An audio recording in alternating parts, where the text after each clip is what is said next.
پارلمان و کۆمیسیۆن کۆبوونەوەمان هەبوو پێکەوە حکوومەتیش هەر سێلا باسی ئەوەمان کردوادەی هەڵبژاردن هەتا ئەمڕۆ لەم کۆبوونەوەیەدا ڕۆژەکە دیاری نەکراوە بەڵام ئەمە پێویستی بە ڕاوێژ هەیە لەگەڵ لایەنە سیاسیەکان دوای ئەم کۆبوونەوەیە بۆ دیاریکردنی ڕۆژی هەڵبژاردن لە هەرێمی کوردستان.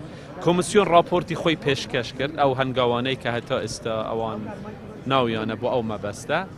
پارلەمان باسی بابەتی یاسایی کرد و حکوومەتیش باسی ئەو ئامادەکاریانەی کرد کە پێویستن بۆ ئەو مەوزوعە و بڕیار درا لەگەڵ لایەنەکان قسە بکەن و دوای ئەوە ڕۆژی هەڵبژاردن دیاری بکرێت. من ئەوەی تێگەیشتم گرفتێکی وان نییە، یعنی ئەوەی کە لە ئەمڕۆ لە هەمومان دانیشت بووین گرفتێکی وان نییە، دەبێ هەندێک مەسائلی تەکنیکیە دەبێ عیلاج بکرێت شت بکرێت بەڵام گرفتێکی وام نەبین.